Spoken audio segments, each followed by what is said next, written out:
Hello viewers, in the previous series of gaseous state, we have discussed the collision properties of gaseous molecules like collision diameter, it is represented by sigma and sigma is equal to r. Then collision frequency, it is represented by Z. For bimolecular collision, it is Z11 is equal 1 by root 2 pi sigma square C average into n square. After that, we discussed free mean path. It is represented by lambda and lambda is equal 1 by root 2 pi sigma square into n.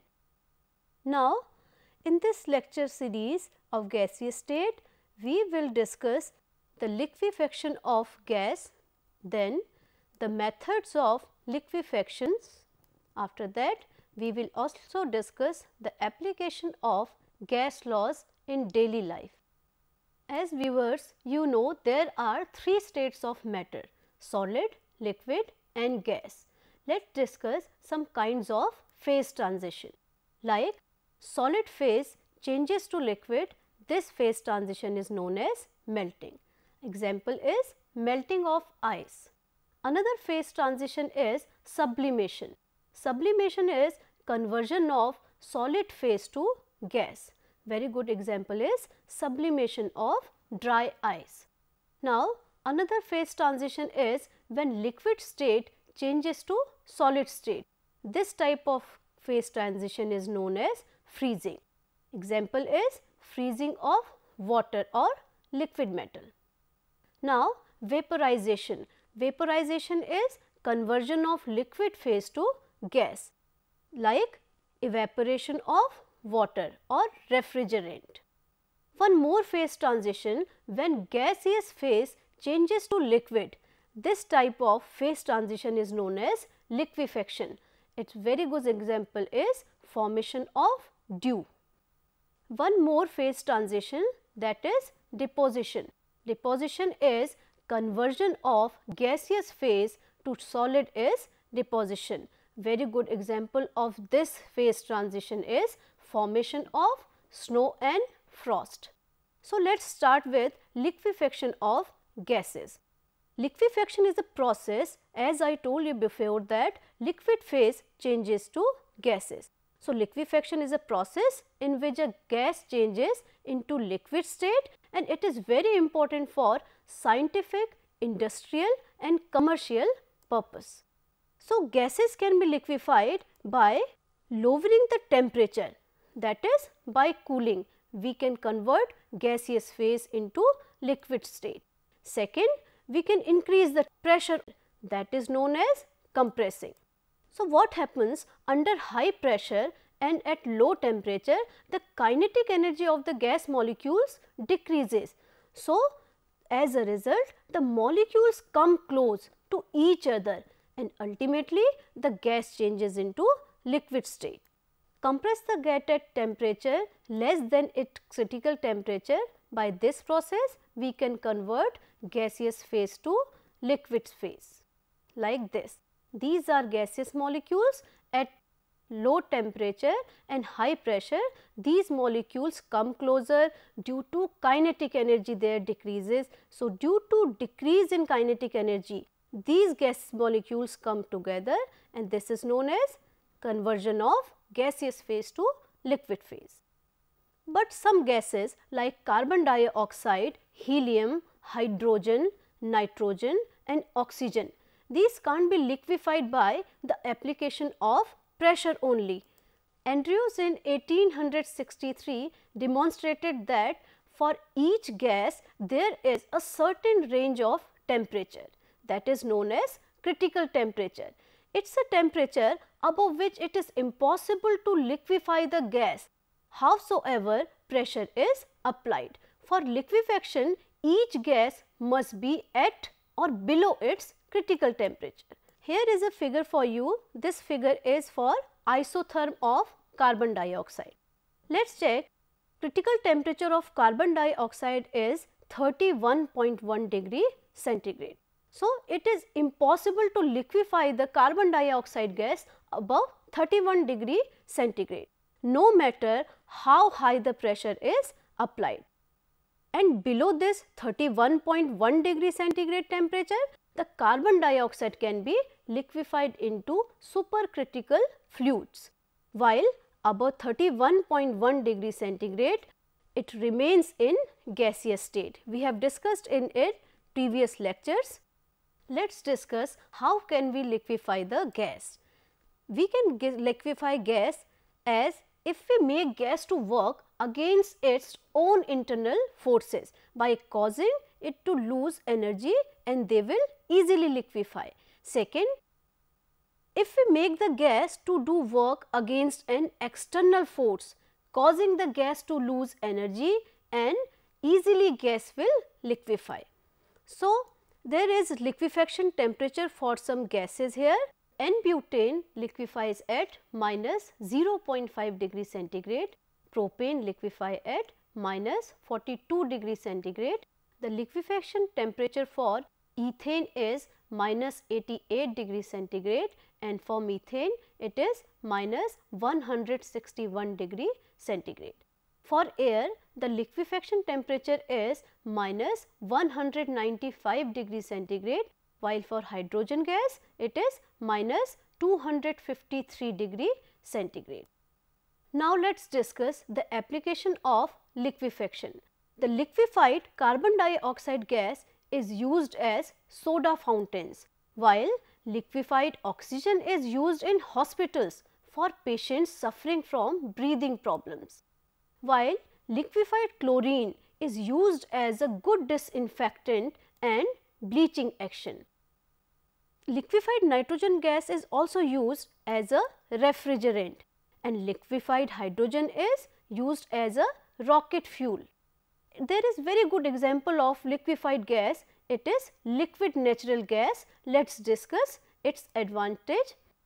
Natural gas is cooled until it liquefies at minus 160 degree centigrade, and it changes into LNG.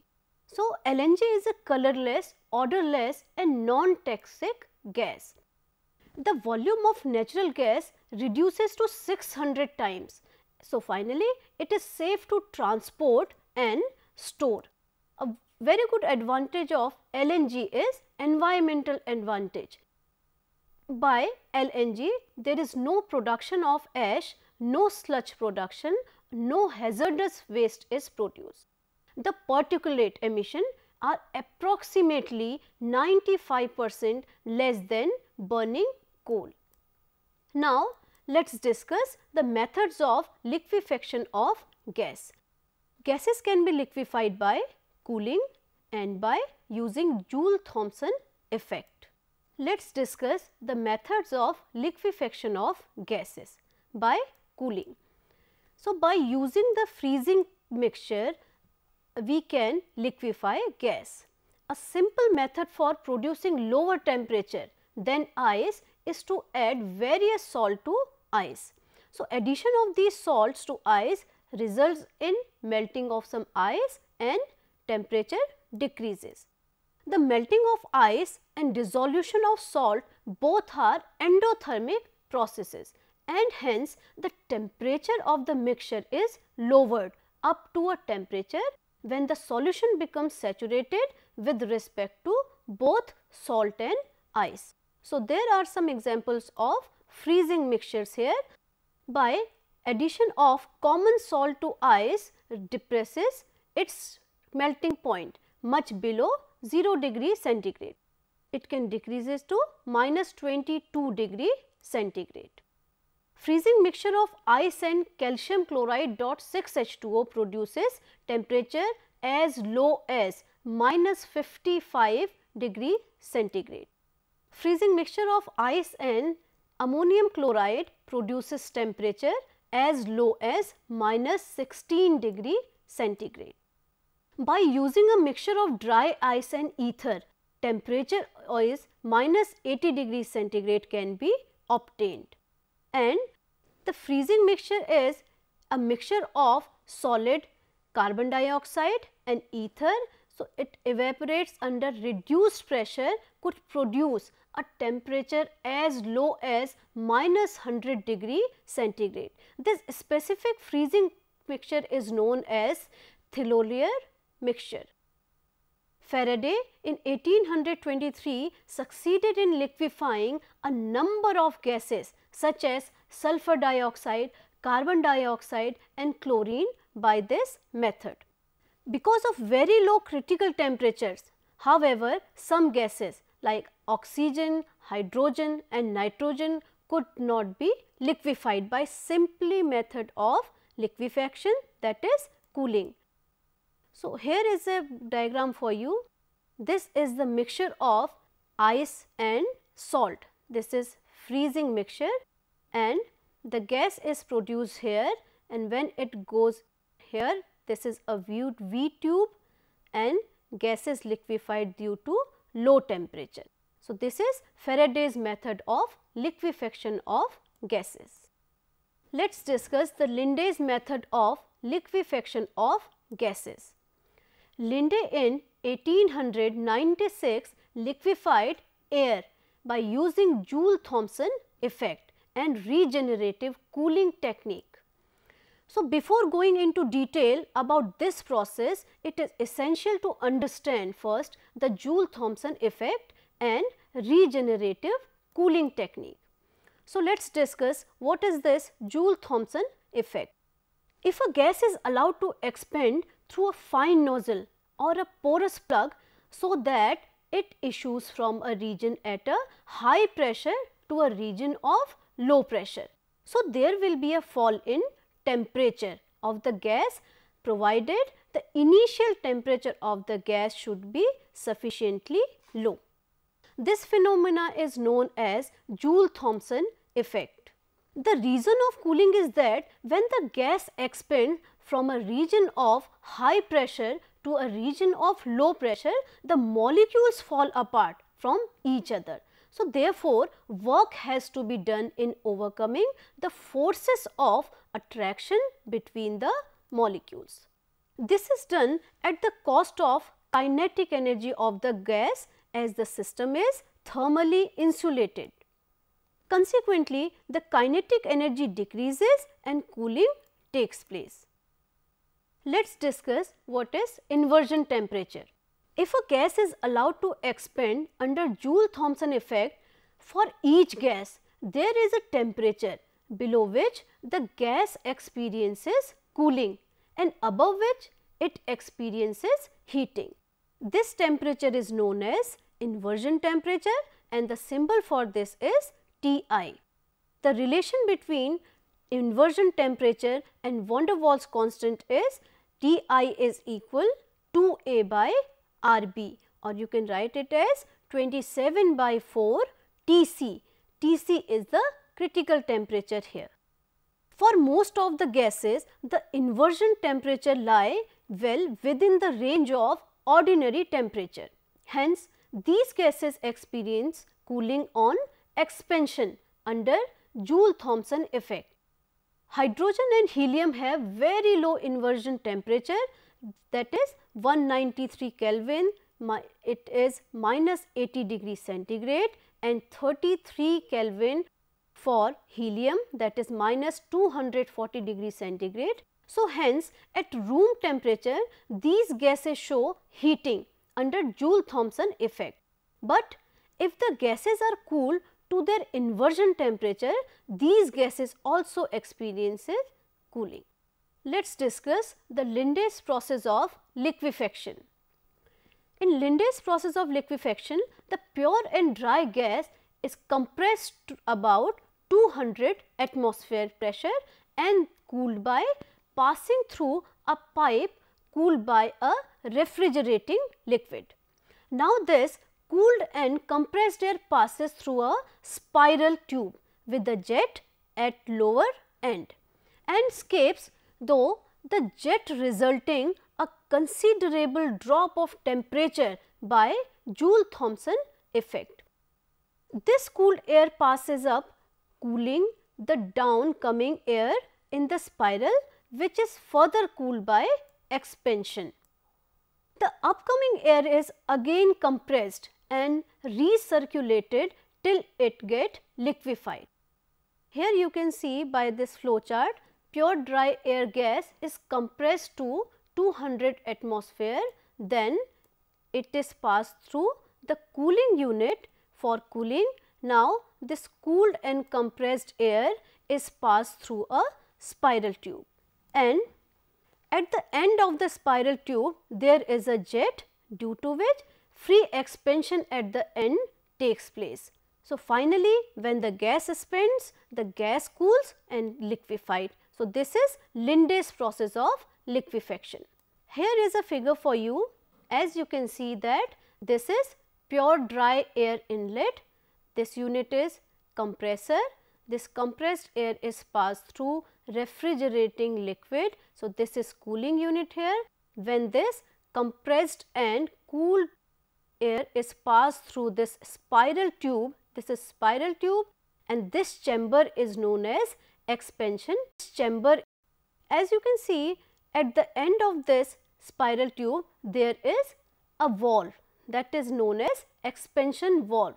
So, when the gas comes from this spiral tube and expands here, so gas liquefied. So, this is for liquefied air. Now, let us discuss the Claudius process of liquefaction. This method is based on the adiabatic expansion of the compressed gas, but it involves the mechanical work also. The Claudius method is more efficient than Linde's process.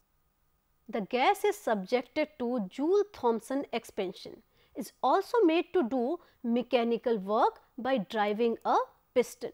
So, the energy for it comes from the kinetic energy of the gas, which gets cools thereby. So, in this process the gas is cooled not only by the overcoming the intermolecular forces, but also by performing some external work. So, cooling produced is hence greater. In Claudius process of liquefaction, pure dry gas is compressed to about 200 atmosphere and it is cooled by passing through a heat exchanger and then led into the chamber. When it expands and does some external work, it cools to a lower temperature as result of this work, which is known as Joule-Thomson effect, a part of which escapes from the jet after passing through the spiral and cools by Joule-Thomson expansion. So, this cooled air passes up, cooling the downcoming air in the spiral and heat exchanger. The gas escaping liquefaction goes back to the compressor and the whole process is repeated over and over again until air is cooled to its liquefaction. Here is a flow chart for you. In Claudius process of liquefaction, pure dry gas is compressed and cooled. Then this gas is passed through a T-tube which bifurcates. One of the tube goes to the piston for external work where it gets cooled, and one of them goes to the expansion chamber. As I told you before, there will be a spiral tube which opens at the end and where the gas expands. So, finally, the gas cools and liquefied. So, this process is Claudius process of liquefaction. Here is a diagram of Claudius process of liquefaction. The pure dry gas passed through compressor, then through cooling unit. So, the dry air gas compressed and cooled through units and then it goes here, it bifurcates. As the tube bifurcates here, you can see here one of the tube is going for mechanical work. Here is the piston and gas will do some mechanical work here, it will gets cool, and this tube is spiral tube as we have seen in Linde's process, and at the end of this there is expansion valve. So, gas will be cooled here through expansion and through mechanical work. So, this process is known as Claudius process of liquefaction. Now, let us discuss the applications of gas laws in daily life. So, first we will discuss the effect of pressure with altitude. We will discuss deep diving in sea and then aeroplane journey. Normally, we inhale about 0.02 mole of oxygen with each breath, and the partial pressure of oxygen maintains our hemoglobin about 97% saturated with oxygen. So, it allows normal metabolic process to occur. But the situation changes if we subject it to pressure changes, like we will discuss the deep diving in sea, and after that we will also discuss aeroplane journey. So, what happens in deep diving in sea? Pressure increases as we move down in sea. A scuba diver at a depth of 100 feet in deep water experiences about 3 atmospheric pressure extra, whereas at a depth of 300 feet he experiences about 10 atmospheric pressure extra. So, what happens? This increases pressure and thereby increase the partial pressure of oxygen. It affects the air canal and squeezes the lungs. So, therefore, oxygen must be diluted by another gas in the depth like helium. Now, let us discuss aeroplane journey. When an aeroplane starts to rise, it goes from an area of high pressure to an area of low pressure. At a height of 10,000 feet, a person inside receives only 2/3 of the normal oxygen he needs. So, to overcome this problem, either he breathes more deeply or more often. So, in that his heart pumps more vigorously to deliver the normal oxygen supply. But if he exercises beyond the point at which his lungs and heart can maintain the normal oxygen flow, he experiences altitude sickness like nausea and dizziness. Now, let us discuss one more application of gas laws in daily life, that is soda chemistry. In soda water bottle, carbon dioxide is dissolved in water at 2 to 3 atmospheric pressure. As the seal is broken, the partial pressure in the bottle falls immediately to 1 atmosphere, and as a result, rapid expansion of carbon dioxide causes rapid cooling of gaseous mixtures. So, therefore, fine white bubbles appear at the mouth of the bottle. One more application of gas laws in daily life, that is increase in size of weather balloon. As the balloon ascends up, the atmospheric pressure around it decreases. So, consequently, the balloon expands to a high volume so that the pressure inside equals the outside atmospheric pressure. So, viewers, in this lecture series of gaseous state, we have discussed the liquefaction of gases, the methods of liquefaction of gases, how gases liquefy by cooling and Linde's method and Claudi's process of liquefaction, and after that we also discussed the applications of gas laws in daily life. Thank you.